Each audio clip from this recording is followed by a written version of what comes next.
காங்கிரஸ் கட்சி கொடி இருக்குது, கம்யூனிஸ்ட் கட்சி தோழர்களின் கொடி இருக்குது, என்னுடைய நெஞ்சில் குடியிருக்க வேண்டாம், என்னோட இதயத்திற்கு மிகவும் நெருக்கமான விடுதலை சிறுத்தைகள் கட்சியின் கொடி இருக்குது.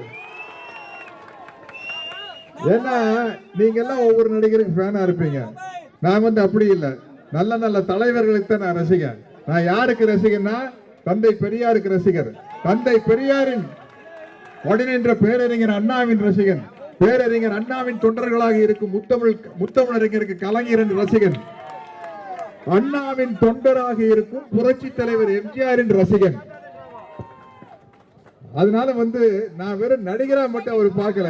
அதனால எல்லாரும் ஏதோ வாத்தியார் கட்சி ஆரம்பிச்சார், நாங்கெல்லாம் செல்லம்மா எம்ஜிஆர் வாத்தியார் தான் சொல்லுவோம். அதனால நம்மளும் கட்சி ஆரம்பிச்சு அப்படியே சிஎம் சேர்ல நோகாம நோம்பி கும்பிடலான்னு பாக்குறாங்க. ஆமாங்க, 19 வருஷம் திமுக இருந்தாருங்க. 1953 திமுக சேர்ந்தாரு. 1972 வரைக்கும் திமுக இருந்த ஒரு புரட்சி தலைவர் எம்ஜிஆர் இண்டு எடுக்கு சந்து முந்தெல்லாம் போயிருக்காருங்க.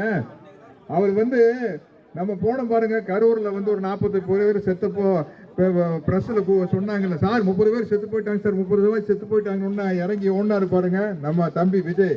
அது மாதிரி கிடையாது. கோயம்புத்தூர்ல நான் காலேஜில் அந்த கூட்டம் எப்படி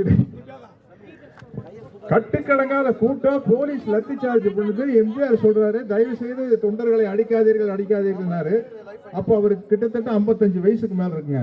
வேட்டியை மடிச்சு கட்டிட்டு வேன் மேல் ஏறி கூட்டத்துல ஜம்ப் பண்ணிட்டாரு. ஜம்ப் பண்ணி போலீஸ்காரர் போய் தடுக்கிறாரு. அதுதான் எம்ஜிஆர். அதனால அந்த எம்ஜிஆர் அண்ணாவின் பாசறையில் வளர்ந்த எம்ஜிஆர். அதான் அவரு. இன்று நான் 77 இருந்து 87 வரைக்கும் இரட்டை இலைக்கு தான் ஓட்டு போட்டேன். புரட்சி தலைவர் எம்ஜிஆர் உயிரோடு இருக்கிற வரைக்கும். அதுக்கப்புறம் நான் உதயசூரியனுக்கு தான் ஓட்டு போடுறேன். ஆனா ஓட்டு போட்டதோட என்னுடைய ஜனநாயக கடமை முடிஞ்சதுன்னு நினைச்சேன். அது தப்புன்னு இப்பதான் புரிஞ்சுக்கிட்டேன்.